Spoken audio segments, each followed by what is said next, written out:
Hello guys. तो last episode में हमने देखा था जियन एंड वैंग चेन के बीच फाइट हुई थी। फाइट में जियन ने वैंग चेन को हरा दिया था, बट एन वक्त पर वैंग चेन ने पहचान लिया था कि उसका अपोनेंट ही जियन है। एंड जब जियन वहां से भाग रहा था तभी वैंग चेन ने सभी को बता दिया था कि यही जियन है, ये वही जियन है जिसकी वजह से वाइन लाइटनिंग पेविलियन को इतनी सारी प्रॉब्लम्स फेस करनी पड़ी।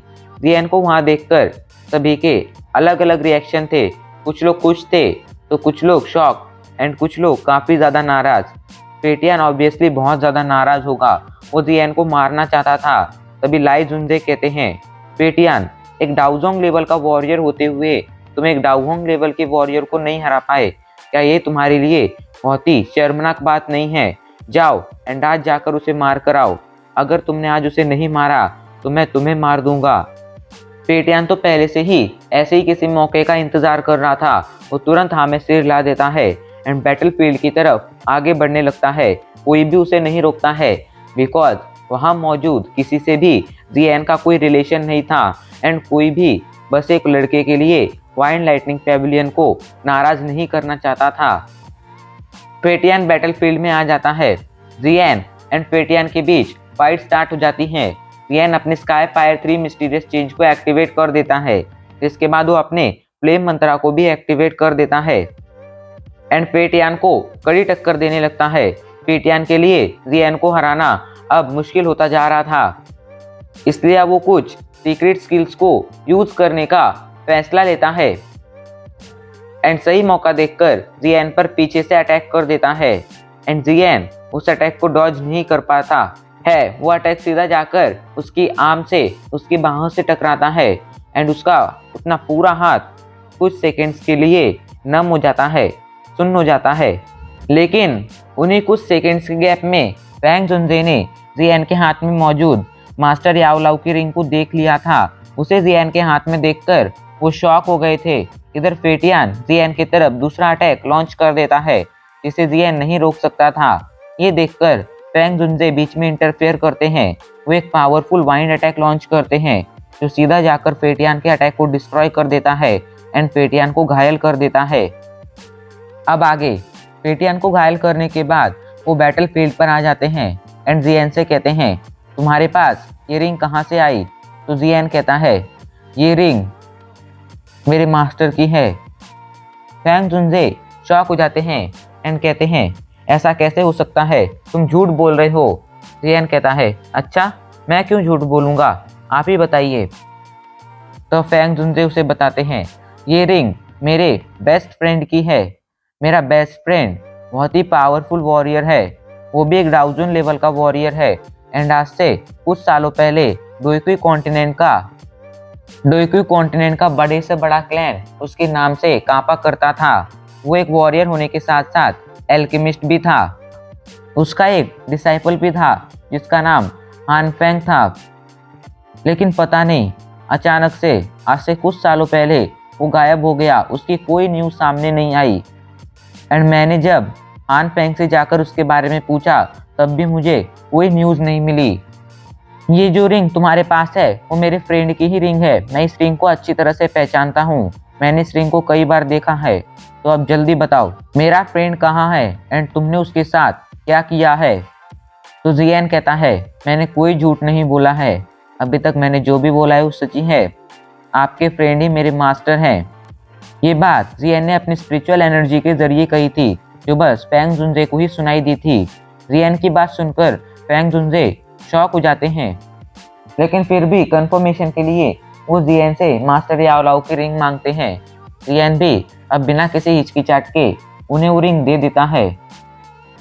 वैंग जुनजे अपनी स्पिरिचुअल एनर्जी से रिंग को चेक करने लगते हैं एंड फाइनली कुछ टाइम बाद वो अपनी आंखें खोलते हैं। इधर वैंग जुनजे को अचानक से जियन की हेल्प करता देख सभी शॉक थे एंड किसी की समझ नहीं आ रहा था कि वैंग जुनजे ऐसा क्यों कर रहे हैं।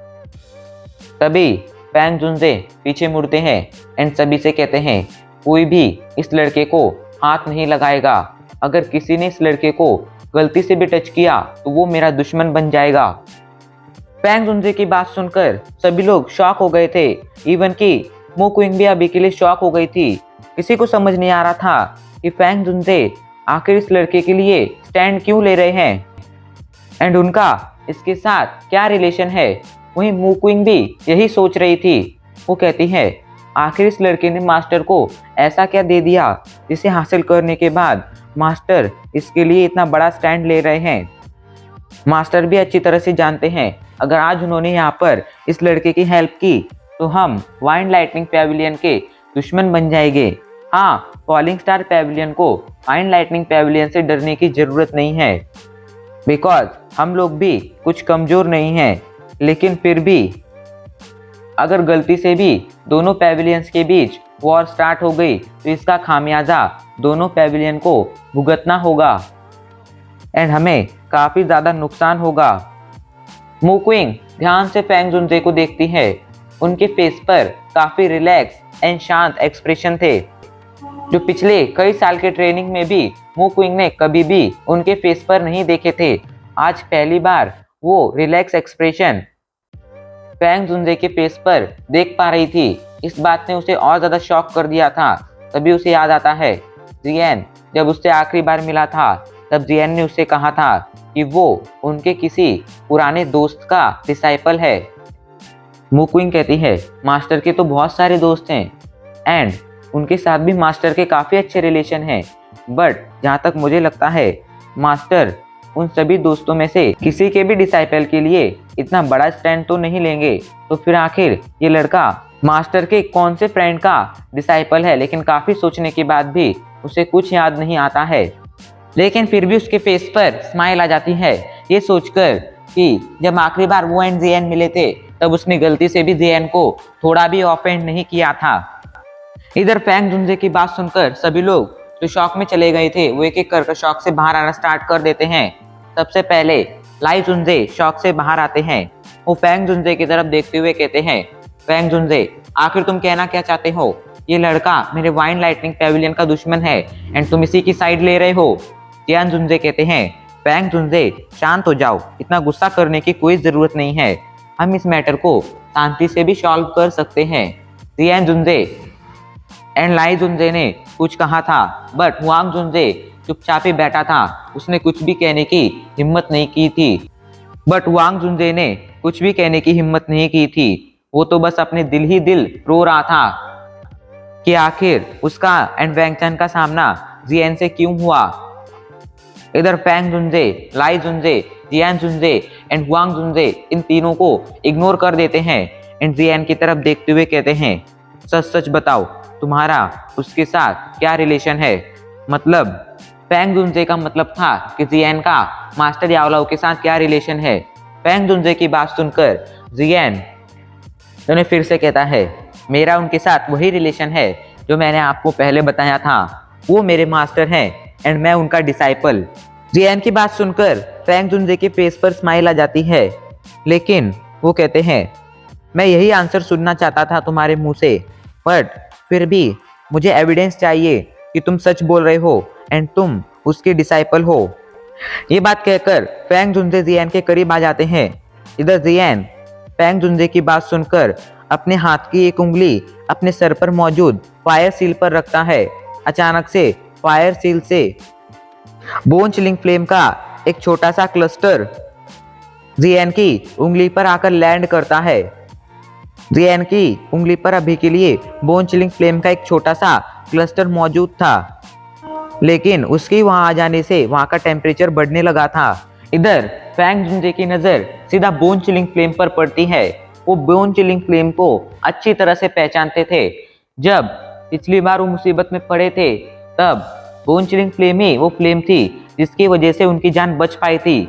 मास्टर ने बोन चिलिंग फ्लेम का यूज कर ही फैंग जुनजे की जान बचाई थी, इसलिए बोन चिलिंग फ्लेम को वो अच्छी तरह से जानते थे। वो ये भी जानते थे बोन चिलिंग फ्लेम मास्टर के लिए कितनी ज़्यादा इंपॉर्टेंट थी एंड उन्हें ये भी पता था bone chilling flame and heavenly flames को कोई किसी से छीन नहीं सकता है। उसे हासिल करने के दो ही तरीके थे एंड याओलाओ के मरने के बाद जियन उन दोनों तरीकों में से किसी भी तरीके से बोन चिलिंग फ्लेम हासिल नहीं कर सकता था। तीसरा तरीका यही था कि याओलाओ खुद जियन को बोन चिलिंग फ्लेम दें एंड जहाँ तक फैंग जुनजे जानते थे याओलाओ मर जाते बट किसी गलत पर्सन को अपनी बोन चिलिंग फ्लेम नहीं देते। इसलिए वो समझ गए थे कि जियान बिल्कुल सच बोल रहा है, वो याओलाओ का डिसाइपल है। वो कहते हैं, याओलाओ, पिछले कुछ सालों में तुमने खुद को बहुत अच्छी तरह से छिपा कर रखा था। वेल जियान, मेरा नाम फेंग जियान है। सभी लोग मुझे फेंग जुनजे कहते हैं, बट तुम्हें मुझे फेंग जुनजे कहने की कोई ज़रूरत नहीं है। तुम मेरे ओल्ड फ्रेंड के डिसाइपल हो एंड आज से तुम मुझे भी अपना मास्टर मान सकते हो। ये बात सुनते ही सभी लोग शॉक हो जाते हैं एंड अभी के लिए मू क्विंग भी थोड़ी जेलस हो जाती है, बिकॉज फेंग जुनजे को अपना मास्टर बनाने के लिए उसे अपनी जी जान लगा देनी पड़ी थी।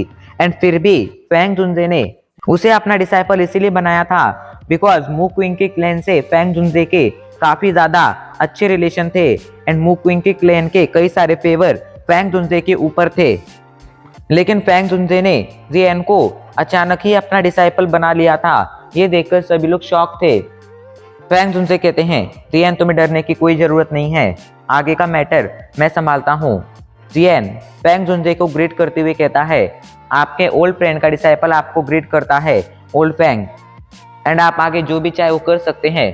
फेंग जुनजे पीछे मुड़ जाते हैं एंड लाई जुनजे की तरफ देखते हुए कहते हैं, लाई जुनजे, मैं नहीं जानता तुम्हारे जियान के साथ क्या प्रॉब्लम है, लेकिन अगर तुमने उसे कोई भी नुकसान पहुंचाने की कोशिश की तो मैं ये देखते नहीं बैठूंगा एंड ये अच्छा नहीं होगा।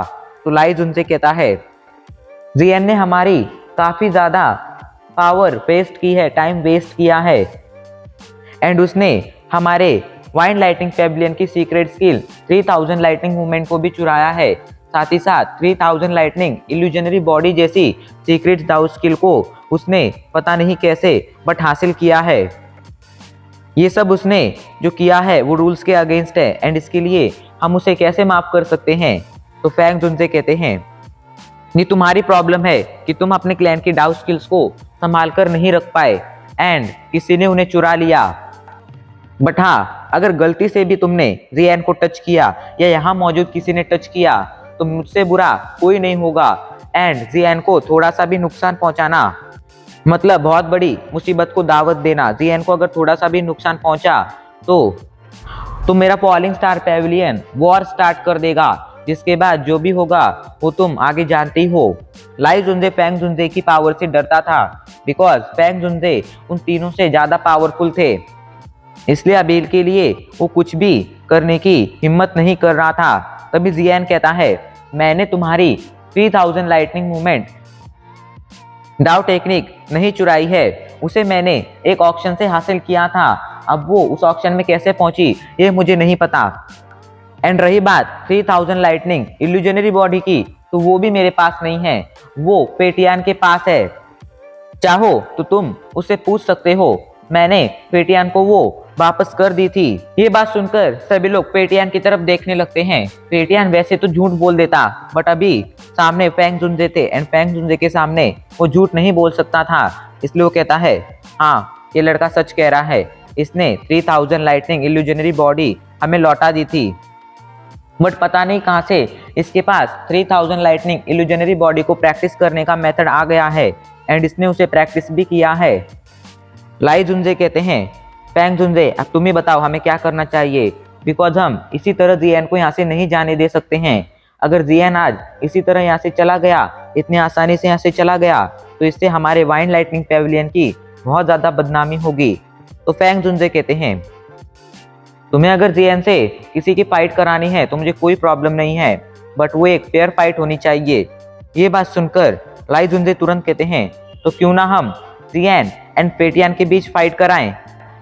अगर जियान जीता तो वो यहाँ से सही सलामत जा सकता है, हम उसके साथ अपनी सारी दुश्मनी भुला देंगे, एंड अगर पेटियान जीता तो जियान को यहाँ आज अपनी जान गंवानी होगी। फेंग जुनजे ईविल स्माइल देते हुए कहते हैं, तुमने मुझे पागल समझ रखा है। पेटियान एंड जियान की पावर के बीच कितना बड़ा गैप है। अगर उन दोनों की फाइट होती है तो 90% चांस है कि पेटियान ही फाइट जीतेगा। अभी के लिए फेंग जुनजे नहीं जानते थे कि जियान के पास कितनी ज़्यादा स्ट्रेंथ है, पावर है, इसलिए उन्होंने ऐसे ही कह दिया था कि 90% चांस है कि पेटियान ये फाइट जीतेगा। बट अगर पेटियान एंड जियान के बीच फाइट होती तो इसके बस 40% या ज़्यादा से ज़्यादा 50% चांस होते कि पेटिया ने फाइट जीतता। बट जियान बीच में कुछ भी कहने की कोशिश नहीं करता है। लाई जुनजे कहते हैं तो अब हमें क्या करना चाहिए। ये सुनते ही जियान जुनजे कहते हैं क्यों ना हम वाइंड लाइटनिंग पेविलियन के यंगर जनरेशन में से किसी वॉरियर की फाइट जियान से कराएं। अगर जियान जीतेगा तो वो यहाँ से सही सलामत जा सकता है, एंड हार जाएगा तो उसे अपनी जान गंवानी पड़ेगी। एंड ये फाइट यंगर जनरेशन के बीच होगी तो ये एक फेयर फाइट भी होगी, एंड इसमें चीटिंग की भी कोई गुंजाइश नहीं होगी। जियान जुनजे की बात सुनकर लाई जुनजे कहते हैं तो क्या तुम ये कहना चाहते हो मुझे मिस फैंग की फाइट जियान से करानी चाहिए। तो जियान जुनजे कहते हैं हाँ, मैं यही कहना चाहता हूँ। मिस फैंग कोई नॉर्मल वॉरियर नहीं है, एंड जियान भी कोई नॉर्मल वॉरियर नहीं है, दोनों ही यंगर जनरेशन से हैं, तो उनकी फाइट एक फेयर फाइट होगी, एंड इससे वाइंड लाइटनिंग पेविलियन या फैंग जुनजे या किसी पर भी कोई उंगली नहीं उठेगी। लाई जुनजे गहरे विचारों में चले जाते हैं, जिसके बाद वो गहरे विचारों से बाहर आते हैं एंड जियान की तरफ देखते हुए कहते हैं बोलो जियान, क्या तुम मिस फैंग से फाइट करना पसंद करोगे, क्योंकि तुम्हारे मास्टर फैंग जुनजे कह रहे हैं कि हम पेटियान एंड तुम्हारी फाइट नहीं करा सकते हैं। तो जियान कहते हैं मुझे कोई प्रॉब्लम नहीं है। जिसके बाद लाई जुनजे की नज़र फैंग जुनजे पर जाती है एंड वो कहते हैं फैंग जुनजे, तुम क्या कहते हो, क्या हम जियान एंड मिस फैंग के बीच फाइट करा सकते हैं। इस फाइट में थोड़े हम रूल्स चेंज करेंगे। इस फाइट में अगर जियान जीता तो हम उसके साथ अपनी सारी दुश्मनी भुला देंगे, एंड अगर वो हारा तो उसे प्रॉमिस करना होगा वो फ्यूचर में कभी भी हमारे वाइंड लाइटनिंग पेविलियन की किसी भी स्किल टेक्निक का यूज नहीं करेगा, जिससे जियान की जान भी बच जाएगी एंड हमारे लिए एक सेटिस्फाई रिजल्ट भी मिल जाएगा। तो फैंग जुनजे कहते हैं ठीक है, मुझे कोई प्रॉब्लम नहीं है। तभी लाई जुनजे कहते हैं लेकिन इसमें एक और रूल है कि इस फाइट के दौरान कोई भी अपनी स्पिरिचुअल एनर्जी का यूज नहीं करेगा। लाई जुनजे को अच्छी तरह से पता था कि जियान के पास एक बहुत ही पावरफुल स्पिरिचुअल एनर्जी है। अगर फाइट के दौरान जियान उसका यूज करता तो मिस फैंग के लिए जियान को हराना लगभग नामुमकिन हो जाता। फैंग जुनजे एंड जियान कहता है ठीक है, हम ये शर्त भी मानते हैं। जियान अच्छी तरह से जानता था फैंग जुनजे मास्टर याओलाओ के बेस्ट फ्रेंड हैं एंड वो जियान को बचाने की हर कोशिश करेंगे। बट जियान सेंट्रल प्लान में फैंग जुनजे की वजह से नहीं बल्कि अपनी पावर की वजह से फेमस होना चाहता था। अगर उसे मास्टर को नहीं बचाना होता, जल्द से जल्द नहीं बचाना होता, तो शायद वो कभी भी फैंग जुनजे की तलाश में नहीं आता। जियान मास्टर याओलाओ का डिसाइपल था एंड वो आज पीछे हटकर अपने मास्टर की बदनामी होने नहीं दे सकता था, इसलिए उसने ये चैलेंज एक्सेप्ट किया था। एंड वैसे भी उसके लिए मिस फैंग को हराना कोई ज़्यादा मुश्किल काम नहीं होने वाला था। फैंग जुनजे को जियान की काफ़ी ज़्यादा चिंता हो रही थी। भले ही वो जानते थे जियान उनके बेस्ट फ्रेंड मास्टर याओलाओ का डिसाइपल है। उनके माइंड में ख्याल आता है कि आखिर जियान ने याओलाओ को अपना मास्टर कैसे बनाया। याओलाओ एक बहुत ही चूजी पर्सन थे, वो ऐसे किसी को भी अपना डिसाइपल नहीं बनाते थे। डिसाइपल तो बनाना छोड़ो, वो बात तक नहीं करते थे। यही रीज़न था जिस रीज़न की वजह से भले ही फैंग जुनजे को जियान की पावर के बारे में कुछ खास पता नहीं था, बट वो इतना समझ गए थे कि जियान कोई नॉर्मल वॉरियर तो नहीं है। लेकिन वो ये भी जानते थे कि जियान ने अभी कुछ टाइम पहले ही डाओजोंग लेवल का ब्रेक थ्रू किया है, वहीं मिस फैंग भी काफ़ी ज़्यादा पावरफुल है। अगर उन दोनों की फाइट होगी तो इसमें कौन जीतेगा इसका कोई अंदाज़ा नहीं लगा सकता है, एंड इसीलिए उन्हें जियान की थोड़ी चिंता हो रही थी। इधर जियान फाइट के लिए आगे आ जाता है। जियान को आगे बढ़ता देख फैंग जुनजे कहते हैं जियान, मिस फैंग कोई नॉर्मल वॉरियर नहीं है, एंड जहाँ तक मुझे लगता है शायद वो डाओजोंग लेवल की वॉरियर बन चुकी है, एंड जब वो अपने अवतार का यूज़ करती है तब उसकी पावर काफ़ी ज़्यादा बढ़ जाती है। एक ऑर्डिनरी डाओजोंग से वो काफ़ी ज़्यादा स्ट्रांग बन जाती है। तो अगर फाइट में एक सेकंड के लिए भी तुम्हें ऐसा लगे कि तुम उसे नहीं हरा पाओगे तो तुरंत फाइट से पीछे हट जाना। अगर तुम्हें कुछ हो गया तो मैं ये बर्दाश्त नहीं कर पाऊंगा। मेरे ओल्ड फ्रेंड से मिलने की तुम आखिरी उम्मीद हो एंड मैं तुम्हें नहीं खो सकता हूँ।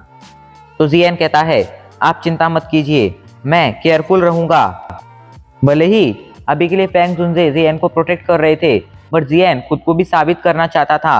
वो ये साबित करना चाहता था कि याओ लाओ की आईसाइट खराब नहीं हुई थी एंड उन्होंने एक बहुत ही अच्छे वॉरियर को अपने डिसाइपल के तौर पर चुना था। जियान आगे बढ़ने लगता है। अचानक से वो अपना हाथ मूव करता है, उसके हाथ में ग्लो दिखाई पड़ता है एंड कुछ ही सेकंड्स में उसके हाथ में उसकी हैवी जुआन रूलर सॉर्ड आ जाती है। वहीं फेटियान को ये सब होता हुआ देख बहुत ज्यादा गुस्सा आ रहा था। वो तुरंत लाई जुनजे के पास जाता है एंड कहता है, आखिर तुमने जियान को मिस फैंग से फाइट करने की परमिशन कैसे दी? आप नहीं जानते हैं ये लड़का कितना ज्यादा पावरफुल है। इस लड़के ने एल्डर चेन युन को भी मार रखा है, वो भी अपनी पावर के दम पर। तो आप समझ सकते हैं ये कितना ज्यादा पावरफुल है। ये सुनकर लाई जुनजे कहते हैं, अगर तुम्हें लगता है वाइन लाइटनिंग पैविलियन और फॉलिंग स्टार पैविलियन के बीच अगर वॉर होती है तो उससे हमें ज्यादा फायदा होगा, तो हम दूसरा रास्ता भी चुन सकते हैं। ये बात सुनते ही फेटियान का मुंह अपने आप ही बंद हो जाता है एंड वो आगे कुछ भी कहने की हिम्मत नहीं करता है। इधर बैटलफील्ड में मिस फैंग एंड जियान एक दूसरे के आमने सामने आ जाते हैं। मिस फैंग कहती है, जियान आज मैं देखती हूँ किस तरह तुम अपने एक्सटर्नल स्ट्रेंथ का यूज कर कर मुझसे बच पाते हो।